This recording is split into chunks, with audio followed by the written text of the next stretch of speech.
1/2 point. That's all it took for Jón Páll Sigmarsson to steal the most controversial win in strongman history. Hero to some, cheat to others. This is the story of the Viking Thunder. Reykjavik, Iceland, April 23, 1960. In the shadow of glaciers and volcanic peaks, where the northern lights dance across endless winter nights, Jón Páll Sigmarsson enters a world shaped by ancient traditions of strength and survival. Iceland, a nation of fishermen and farmers where physical power isn't just admired, it's essential. The boy who would become known as the Viking Thunder grows up in a culture where strength stories are passed down like sacred texts. Tales of Viking warriors who could lift boulders that challenged dozens of ordinary men. Legends of Icelandic strongmen who amazed the world with feats that seemed impossible. His family understands they're raising someone with exceptional potential. The Sigmarsson household operates with the quiet pride of people who trace their lineage to Norse settlers, who understand that strength is both gift and responsibility. Jon Pall's parents instill values that will serve their son throughout his career. Intelligence, determination, and an understanding that perception often matters as much as performance. Adolescence presents opportunities for a teenager whose physical development outpaces his peers, but doesn't reach the supernatural levels of genetic freaks like O.D. Wilson. Athletic, yes. Strong, certainly. But not the kind of overwhelming physical specimen that dominates through pure genetic advantage. The weight room becomes his laboratory for discovering that intelligence can compensate for physical limitations. Not the casual lifting that satisfies most teenagers, but analytical training that maximizes every advantage while minimizing weaknesses. Even as a young athlete, his approach reveals the tactical mind that will define his career. His personality perfectly complements his strategic intelligence. Charismatic where others are shy, articulate where others struggle for words, naturally promotional where others avoid attention. The combination of physical capability and media instincts creates a foundation for success that transcends pure athletic achievement. Traditional academic paths hold appeal, but competitive opportunities in strength sports offer more immediate validation of his developing capabilities. The conventional route feels limiting to someone whose gifts lie in the intersection of physical performance and public presentation. His introduction to powerlifting provides the technical foundation that will serve him throughout his strength sports career.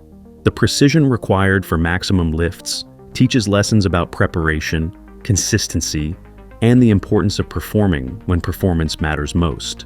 The Icelandic powerlifting scene during the late 1970s is small but serious. Training partners who understand that strength development requires both physical work and mental discipline. The community provides support while demanding excellence, perfect preparation for international competition. Jón Páll's early powerlifting achievements are impressive by normal standards, but not extraordinary by elite measures. Numbers that represent significant accomplishment for most lifters, but pale beside the superhuman totals posted by genetic specimens in other countries. The gap between good and great becomes apparent early. What distinguishes him from stronger competitors is his approach to competition itself. While others focus purely on training, he develops understanding of tactics, event selection, and the mental games that can make or break a competitor. The foundation is laid for a career built on intelligence rather than overwhelming physical gifts. His competitive powerlifting career showcases both his capabilities and the limitations that will drive his eventual transition to strongman. Respectable totals that earn recognition within Iceland but fall short of international dominance. The gap between his strength and that of true powerlifting elites becomes impossible to ignore. Regional competitions provide success that feeds his competitive appetite while revealing the ceiling imposed by genetic limitations. His technique improves, his totals increase, but the fundamental reality remains. Others are simply stronger in the pure expression of powerlifting excellence. The powerlifting community recognizes his intelligence and competitive instincts, even when his raw numbers fall short of elite standards. Coaches and competitors understand they're observing someone whose success will ultimately depend on factors beyond pure strength. His analysis of powerlifting's limitations leads to exploration of alternatives where intelligence might provide greater advantages than raw power. He realized winning wasn't just about being strong, it was about being in the right fight. By the early 1980s, Jon Pall has established himself as Iceland's premier powerlifter, while recognizing that powerlifting may not be the arena where his ultimate success lies. The foundation has been built, but the destination remains undetermined. The transition from powerlifting to strongman competition represents more than a change of sports. It's the discovery of an arena where tactical intelligence can triumph over pure strength. For Jón Páll Sigmarsson, strongman offers something powerlifting cannot: the opportunity to win through preparation, strategy, and understanding, rather than overwhelming physical advantage.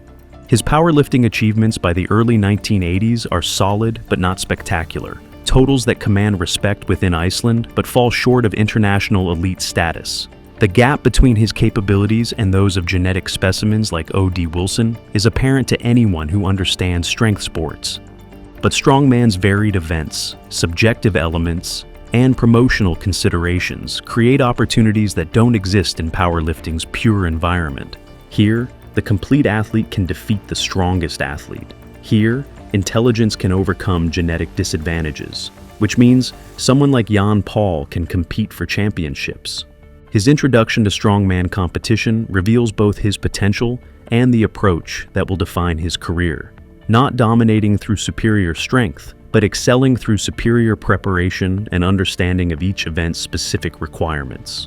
Early strongman appearances showcase the analytical mind that distinguishes him from purely strength-based competitors. While others rely on raw power to overcome technical deficiencies, he studies each implement, understands optimal technique, and prepares specifically for competitive demands. The strongman community recognizes his intelligence immediately. Here's a competitor who might not be the strongest, but who understands strongman's complexities better than athletes with superior physical gifts. The potential for championship success becomes apparent even when raw strength comparisons seem unfavorable. His training philosophy evolves to emphasize efficiency over maximum load. Rather than pursuing the heaviest possible weights, he focuses on developing the specific strength qualities that strongman events require. The approach reveals someone who understands that sport-specific preparation trumps general strength development. His breakthrough comes at the 1984 World's Strongest Man, where tactical intelligence and superior preparation overcome the raw strength advantages of other competitors. Not through dominant physical performance, but through consistency, strategy, and capitalizing on others' mistakes. The victory establishes a template that will define his career, winning through completeness rather than dominance, through preparation rather than genetic gifts, through understanding competition dynamics rather than overwhelming opponents with superior strength. His first championship generates the predictable debates about deserved victory versus favorable circumstances. Supporters praise his well-rounded excellence and tactical superiority. Critics argue that stronger competitors were defeated through event selection and competitive circumstances rather than superior ability. The 1986 championship reinforces both his credentials and the questions surrounding them. Another victory achieved through strategic excellence rather than physical dominance. The pattern becomes established. Jón Páll finds ways to win even when facing competitors with superior raw strength. His peak performance period arrives with the 1988 World's Strongest Man, where physical capability aligns with tactical preparation to produce his most convincing victory. For once, questions about worthiness seem answered through undeniable competitive excellence.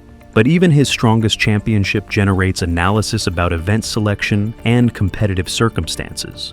The suggestion that strongman competitions are structured to produce desired outcomes rather than identify the strongest competitors becomes a recurring theme in discussions about his success. His 3 championships by 1988 establish him as strongman's most successful competitor, while also making him its most controversial champion. The achievements are undeniable, but the methods generate ongoing debate about what strongman competition should measure and reward. The stage is set for 1990, the year when his tactical approach, promotional value, and possible manipulation would combine to produce strongman's most disputed result. The year when intelligence would triumph over strength in ways that continue generating controversy decades later. By 1989, Jón Páll Sigmarsson faces the greatest threat to his strongman dominance: the emergence of O.D. Wilson as a championship contender. The American Giant's raw strength advantages are so overwhelming that they threaten to render tactical intelligence irrelevant. For the first time in his career, Jón Pall confronts an opponent whose physical gifts might be too superior to overcome through preparation and strategy. The mathematics are simple and terrifying for the Icelandic champion. In pure strength events, O.D. Wilson operates in a different category from every other competitor. His powerlifting background provides advantages that no amount of tactical preparation can match. His deadlift numbers challenge world records. His pressing strength defies belief. His overall power output makes other elite strongmen look ordinary. The 1989 season reveals the shift in strongman's power structure with brutal clarity. O.D.'s team victory with Bill Kazmaier at pure strength demonstrates his readiness for individual championship pursuit. His performance levels suggest that 1990 will mark the end of Jón Páll's championship reign. For most competitors, the emergence of a clearly superior athlete would signal the end of competitive relevance. But Jón Páll isn't most competitors. His response to the O.D. Wilson threat reveals the calculating intelligence that has defined his career. If you can't beat them with strength, beat them with everything else. The preparation for 1990 involves more than physical training. Relationship building with event organizers becomes crucial. Promotional activities designed to maintain his status as strongman's most marketable champion intensify. The groundwork for what many will later call manipulation is laid months before the actual competition. His training footage from this period reveals a man preparing for war rather than sport competition. Not just physical preparation, but psychological preparation for a battle where victory will require more than superior performance on competition day. The build-up to the 1990 World's Strongest Man creates a narrative perfectly suited for television drama. The aging champion facing his greatest challenge, the rising star seeking his first title, experience versus raw power in what should be a definitive test of strongman excellence. But beneath the surface promotional narrative, more complex considerations are at work. Event selection discussions that seem to favor certain approaches over others. Television production requirements that prioritize entertainment value over pure athletic competition. The stage being prepared for an outcome that serves multiple agendas beyond simply crowning the strongest man. His pre-competition confidence seems disproportionate to his recent performances relative to O.D. Wilson's dominance. The suggestion that he understands something others don't, that the competition will unfold in ways that favor his strengths rather than his opponent's overwhelming advantages. The strongman community approaches the competition with growing unease. Too many variables seem predetermined. Too many decisions appear to favor the defending champion over the clearly superior challenger. The competition hasn't begun, but the controversy is already inevitable.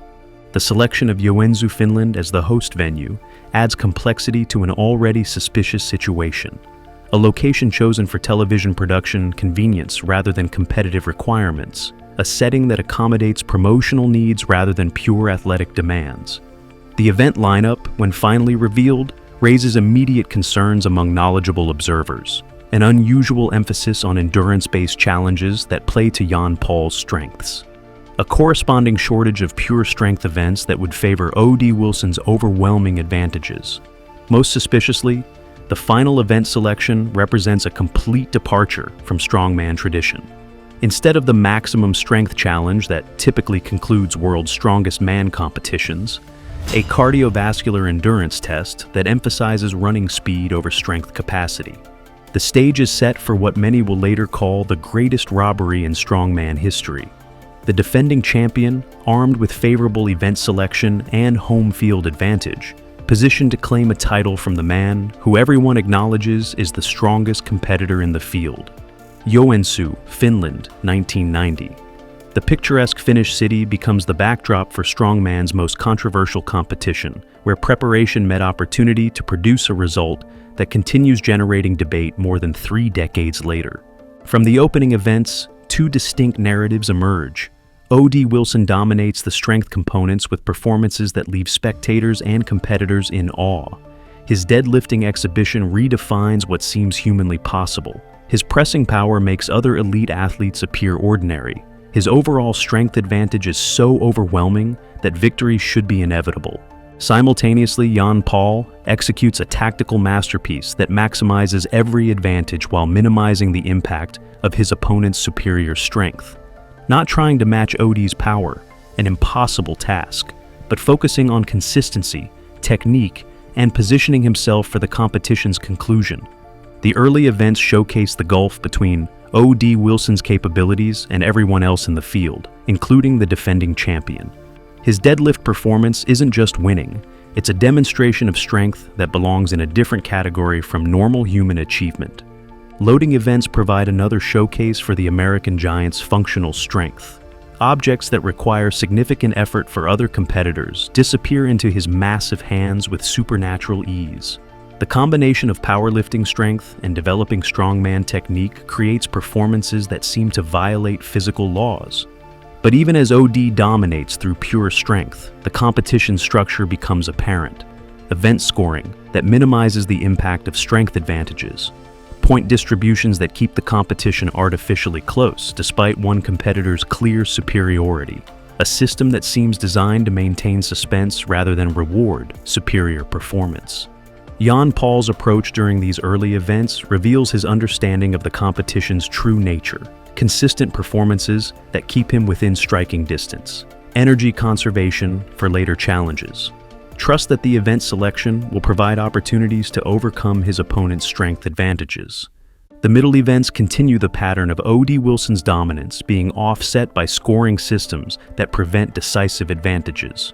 His overhead pressing performance generates gasps from spectators who understand they're witnessing something extraordinary. Carrying events showcase the functional power that makes the American Giant nearly unbeatable in practical strength applications. His ability to move heavy objects with speed and control demonstrates strength that transcends theoretical measurement. It's applicable to the real-world challenges that define strongman competition. Throughout these dominant performances, the competition structure ensures that decisive victory remains elusive. Point spreads that should reflect massive performance gaps instead show margins that maintain competitive tension, a framework that seems designed to enable the outcome that unfolds. Jon Pall's performances during these middle events reveal tactical excellence that compensates for physical limitations. Not spectacular, but competent. Not dominant, but consistent. Positioned perfectly for the final challenge where the competition's true character will be revealed. Leading the competition by 5.5 points before the final event, O.D. Wilson appears to have overcome even the structural disadvantages working against him. His lead should be insurmountable with one event remaining. Years of preparation and the validation of his claim to be the world's strongest man seem within reach. Then comes the final event announcement that changes everything. A 200-meter backload carry, combining moderate weight with cardiovascular endurance and running speed. The selection immediately generates controversy among competitors and spectators familiar with strongman tradition. Final events at World's Strongest Man typically emphasize maximum strength, allowing the strongest competitor to secure victory through superior power. The choice of an endurance-based running event represents either an extraordinary coincidence or a predetermined outcome, disguised as athletic competition. The event plays directly to Jon Pall's strengths: moderate weight that doesn't challenge his capabilities, cardiovascular demands that favor his conditioning, and running requirements that exploit his opponent's greatest weakness. The 400-pound O.D. Wilson faces a challenge that seems designed specifically to deny him victory. The execution of the final event provides the climax to what many consider strongman's most controversial competition. O.D. Wilson, dominant in every strength measure throughout the weekend, struggles with the running component that has nothing to do with the strength he's demonstrated. Jon Pall, rested and specifically prepared for this type of challenge, delivers exactly the performance needed to claim victory. Not through superior strength, he's been thoroughly outclassed in that department, but through superior preparation for an event that many believe was selected to produce this exact outcome. The mathematics tell the story of competitive manipulation masquerading as athletic achievement. A half-point victory margin after trailing by 5.5 points before the final event. He didn't win because he was the strongest. He won because someone made sure the final challenge didn't require it. His immediate reaction reveals the satisfaction of a plan successfully executed rather than the surprise of an unexpected victory. This isn't the response of someone who has overcome overwhelming odds through exceptional performance. It's the reaction of someone who achieved exactly what he expected to achieve. The aftermath reveals the scope of what has transpired and Jon Pall's role in orchestrating it. His post-competition interviews showcase the media savvy that made him Strongman's most marketable champion. Gracious in victory, humble about his performance, and dismissive of suggestions that event selection influenced the outcome. The Strongman community's reaction splits predictably. Those who benefit from promotional considerations and television-friendly outcomes defend the result as legitimate. Those who prioritize pure athletic competition recognize they have witnessed something unprecedented, the strongest man losing through circumstances that had nothing to do with strength. His fourth championship places him among Strongman's most successful competitors by numerical measure, but the circumstances ensure that debates about legitimacy will continue indefinitely. The victory is official, but the questions about how it was achieved will never be satisfactorily answered. The immediate celebration masks the long-term damage to his legacy and the sport itself. What should have been his greatest triumph instead becomes his most controversial victory, forever tainted by suspicions about manipulation and predetermined outcomes. The 1990 World's Strongest Man victory should have represented the pinnacle of Jón Páll Sigmarsson's career, a fourth championship that established him as Strongman's greatest competitor. Instead, it became the achievement that forever complicated his legacy and raised questions about the integrity of Strongman competition itself. His response to the immediate controversy reveals the same tactical intelligence that characterized his competitive approach. No acknowledgement of suspicious circumstances, no admission that his victory might be tainted, and certainly no recognition that the strongest man in the competition was denied his rightful crown. The 1991 season provides him with the opportunity to validate his controversial championship through dominant performance, a chance to prove that his Finland triumph was legitimate rather than the product of manipulation and favorable circumstances. However, the tragic death of O.D. Wilson in October 1991 removes the one competitor who might have exposed the full extent of the 1990 controversy through future dominant performances.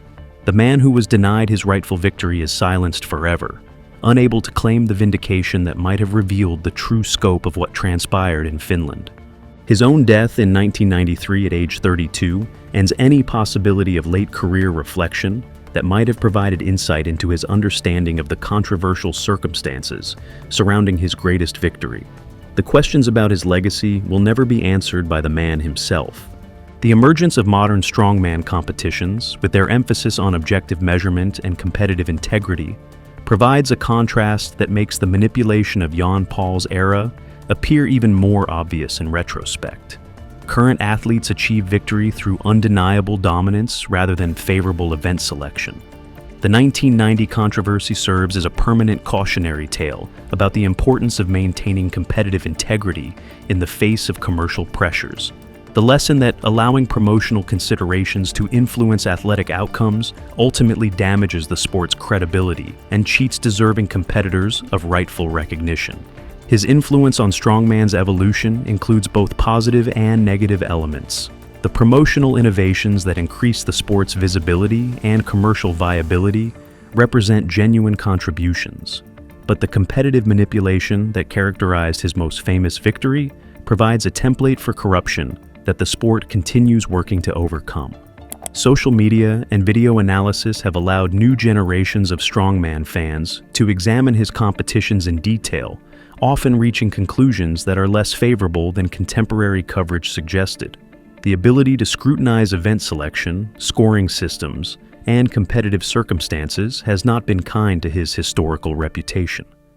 Modern strongman athletes who learn about the 1990 controversy understand they're encountering one of their sport's most important lessons: the reminder that competitive integrity must be protected against commercial pressures that can compromise athletic legitimacy. The strongman community's ongoing debates about his legacy reflect broader questions about how athletic achievement should be measured and remembered. Should victories be celebrated regardless of the circumstances that produced them? Or should tainted championships be acknowledged as compromised, even when they cannot be officially changed? His 4 championships place him among strongman's most successful competitors by numerical measure, but the quality of those victories continues generating debate among serious students of the sport. The pattern of winning through favorable circumstances rather than superior strength creates a legacy that is impressive in quantity, but questionable in quality. The comparison between his achievements and those of purely strength-based champions like O.D. Wilson reveals the difference between tactical intelligence and competitive manipulation. Strategic preparation is legitimate and admirable. Predetermined outcomes through favorable event selection represent something entirely different. Today, when serious strongman historians discuss the sport's greatest champions, Jón Páll Sigmarsson's name appears with qualifications that can never be removed. 4 championships, but achieved through what circumstances? International recognition, but at what cost to competitive integrity? His story provides multiple lessons for strength athletes and sports fans alike. Intelligence, preparation, and tactical awareness are legitimate aspects of athletic competition. But when strategy becomes manipulation, when preparation enables predetermined outcomes, the line between sport and entertainment is crossed in ways that damage everyone involved. The 1990 World's Strongest Man remains strongman's most controversial competition precisely because it represents the triumph of circumstance over merit. The strongest man in the field was denied his rightful victory through event selection that appeared designed to produce a specific outcome, rather than identify the strongest competitor. His legacy encompasses both significant achievements and permanent questions. The promotional skills that made him strongman's most marketable champion represent genuine contributions to the sport's development. The tactical intelligence that maximized his physical capabilities demonstrates legitimate competitive excellence. But the circumstances surrounding his most famous victory ensure that discussions of his greatness will always include asterisks and qualifications. The suggestion that he was strongman's most successful competitor, rather than its greatest champion, reflects the difference between numerical achievement and legitimate excellence. The strongman community's response to his controversial victories helped establish standards for competitive integrity that continue protecting the sport today. The recognition that allowing commercial considerations to influence athletic outcomes ultimately serves no one's interests. Not the athletes, not the fans, and not the sport itself. His 4 championships will forever remain in the record books, but their circumstances ensure that serious evaluations of strongman greatness will always require careful analysis of how those victories were achieved. The numbers are impressive, but the context is complicated. Modern strongman competitions benefit from the lessons learned during his era. The emphasis on objective measurement, competitive integrity, and ensuring that the strongest competitor wins reflects recognition that promotional considerations must never compromise athletic legitimacy. His memory lives on through the debates his victories generate, the standards they helped establish, and the reminder they provide about the importance of competitive integrity. Every modern strongman competition that crowns its champion through pure athletic merit represents a rejection of the manipulation that characterized his most famous victory. The Viking Thunder, the tactical genius who maximized limited physical gifts through superior intelligence, the 4-time champion whose greatest victory remains forever controversial, the competitor who understood that, in strongman, as in ancient Viking culture, victory often belongs not to the strongest warrior, but to the smartest one. His story reminds us that athletic greatness requires more than favorable circumstances and tactical intelligence. True champions earn their victories through superior performance that cannot be questioned, through dominance that cannot be disputed, through achievements that speak for themselves without requiring explanation or defense. From the volcanic landscapes of Iceland to the strongman stages where he showcased tactical excellence, from the early powerlifting competitions where he learned his limitations to the controversial victories that defined his legacy. The journey of Jón Páll Sigmarsson represents both the highest achievements and deepest questions that define competitive sport. In strongman circles, debates about the sport's most controversial moments always include the 1990 World's Strongest Man, not just because of the outcome, but because of what that outcome revealed about the sport's vulnerabilities to manipulation and the importance of protecting competitive integrity. The Viking's crown. 4 championships that established numerical supremacy, but never quite silenced questions about legitimacy.